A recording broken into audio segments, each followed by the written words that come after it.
48 years old, a single mother of a special needs child, never smoked, extremely conscientious about her health, and yet here she was, sitting in the doctor's office, hearing that she had stage 4 lung cancer. Life was never going to be the same.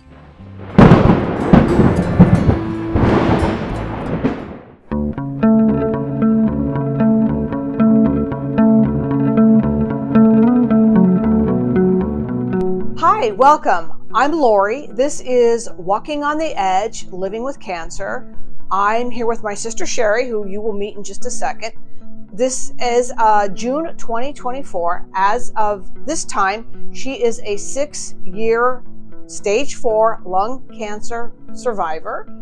She, like I said in the intro, she never smoked, and she was and still is, extremely concerned with her health. She does all the right things. So this was just a super shocking diagnosis. So before we get started, Sherry, is there anything you'd like to say? First of all, I would just like to welcome everyone for joining in. Thank you for being here. I feel like sharing my story could help anybody that's got a cancer diagnosis. So I hope you're able to come and stay and learn some things that you might be helpful for you. I agree. And Sherry is also is a coordinator for LiveLung, which is I believe, this is kind of new for her and new for me too, but they get lung cancer survivors together, groups to what's their main focus? Yeah, the survivors and caregivers. We do lunch and learns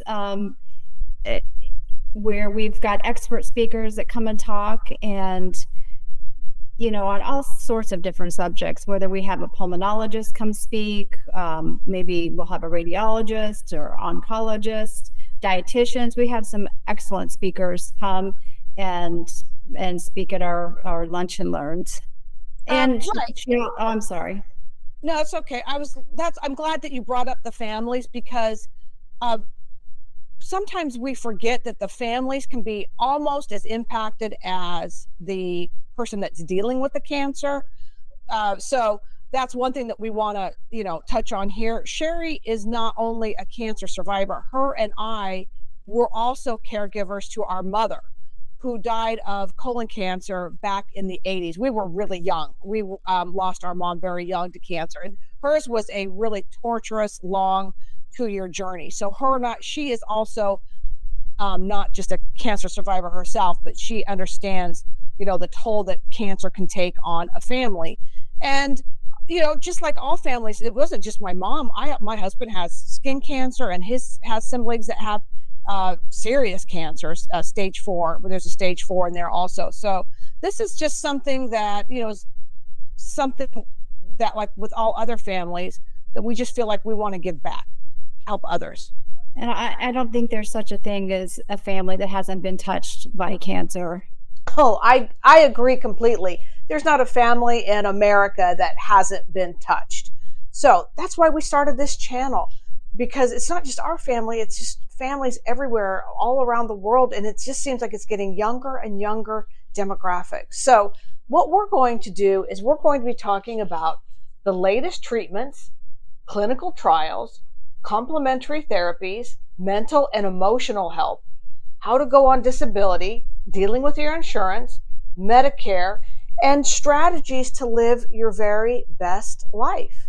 All of that being said, let's get into Sherry's story. Like I said, Sherry was 48 years old, super health conscious. And Sherry, go ahead and just walk us through, what were the first signs that you had something that was just this wrong? And tell us how this all evolved to being such a young person under 50 and coming up with this just, horrendous diagnosis. Hi, this is Editing Lori breaking in to ask you to please like and subscribe. YouTube will not push out our videos to others if they don't see you all liking and subscribing. So please do that right now. We appreciate you, and you don't want to miss any of our great content. Back to the program. I had been dealing with fatigue for years, and I kept going to doctors trying to figure out why I was so tired all the time. And I actually went to a clinic that was kind of an alternative clinic, and they misdiagnosed me with Lyme's disease. Right. And I was like, well, that doesn't seem, and then they put me through all these treatments. They were giving me all these vitamin infusions. They were doing this hyperbaric oxygen chambers. I mean, I spent thousands of dollars. Like $10,000, right? Or something like that? A Like lot. Yeah. It was a lot of money on all these treatments that is not covered by insurance because it's alternative. But none of that worked. I was just getting sicker and sicker, and I'm like, something is not right here. So it was by accident. I had multiple back surgeries, and I had a screw break in my back and some spinal hardware. And the doctor, you have to have a chest x-ray when you have spinal hardware removed. And they just happened to see a nodule in my lung. And so after that, I had to go to my primary doctor, and my primary doctor said, let's get you in for a CAT scan. And then immediately they said, I wasn't home but an hour, and they said, PET scan right away. We've got to get you PET scan. And I was like, oh no, this has got to be bad. And sure enough, as soon as I got home with a PET scan, they're like, we've got to get you in with an oncologist. So, I mean, I knew even before I heard I had cancer, I knew when they were saying oncologist that something was bad. So, when you're feeling crappy for all that amount of time, I just put the pieces together. I knew that this must be cancer. So I got in with the oncologist, and So let's talk about the kind of cancer that Sherry has in a little more detail. Sherry has ALK positive lung cancer. This is a rarer form of lung cancer. It typically hits people that are younger, hits people that are very light smokers or have never smoked. So I'm going to give you a little more information on it. ALK positive is up to 1 in 25 people with non-small cell lung cancer have this diagnosis. 2/3 are women, and many are under the age of 50. Some are teens, and some are even children, where it affects the brain. Researchers don't quite understand why this happens. They're not sure exactly what goes wrong. This was not discovered until really in the last maybe couple decades, if that long, before they found out there was ALK-driven cancer, and there's other types of genetic cancers, gene-driven, I shouldn't say genetic, gene-driven cancers. Before they discovered that, they would just put these people on the therapies, which was at this point in time, chemotherapy and radiation, that would be for what I would call regular lung cancer patients. And it doesn't work for them. It doesn't work. It just does not work. So it's super important that they get tailored therapies. They have to have tailored therapies for what they need. So with these very personalized, targeted therapies, there are people with Sherry's kind of cancer, ALK positive, that can live many years. Unfortunately, not all of them do well. Sometimes they do not get the right treatment. They might live in a country. There are still countries where first-line treatments, like in the United States, are not approved. They're not approved yet. So unfortunately, there are many people around the world that are dying much younger than they need to of this cancer. But if you get, the correct tailored program, if you're going to a specialized oncologist who understands how to treat this cancer, there are people that are living almost 2 decades now and still going strong. So Sherry, you're not on traditional chemo like we think of, right? Right, I do targeted therapies, which is an oral tablet. And I am so lucky that was the first targeted therapy I took was approved by the FDA 1 year before I was diagnosed. So it's so convenient that I can be at home. I don't have to travel to my cancer center. It's just a very convenient. I'm super lucky that targeted therapy has managed my cancer for 6 years. And I think Peter Attia calls that like medicine 3.0, where things are getting really personalized. And I believe that if you don't know who Peter Attia is, really look him up. I can link him in the description because he has an amazing book called Outlive. But he actually got his start in cancer research. And he truly believes that to make any headway with cancer, it has to be personalized. And Sherry's a great example of that with her kind of cancer. If they had not been personalizing her treatments, she wouldn't be alive today. So that's one of the things. Now, all that being said, that's amazing, fantastic, but it's not without side effects, right? Right.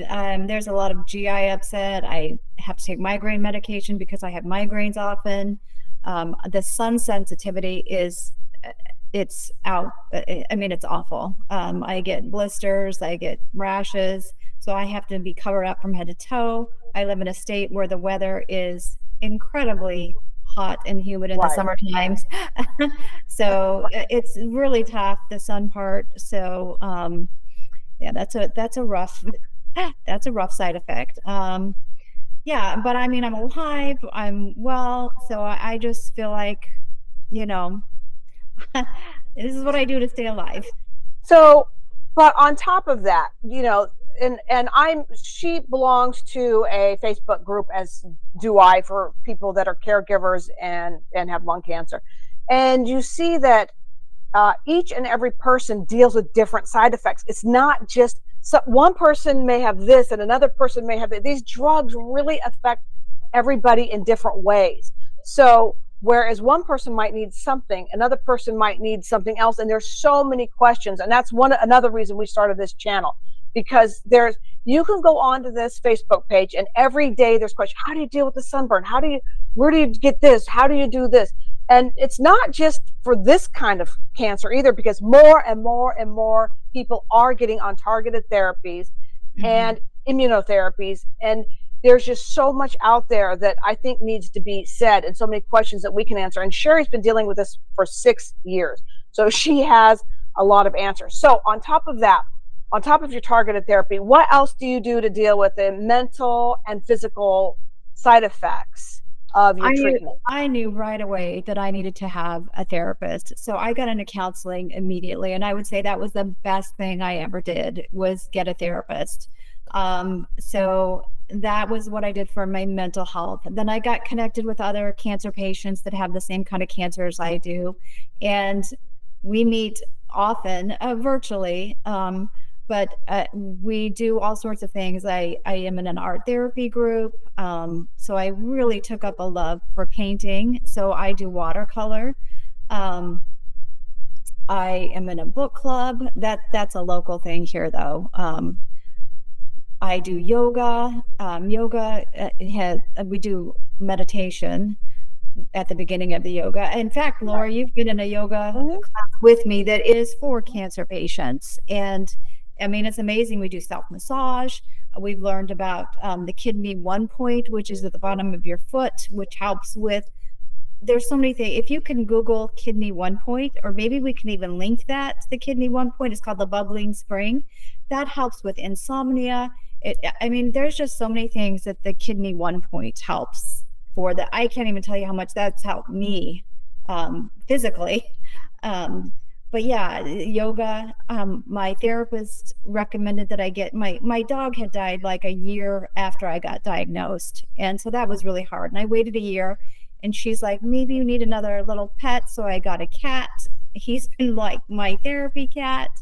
So it's great to have a little buddy that's kind of a cuddle buddy. Just so many things that you can do that can help you in this journey, so you're not alone.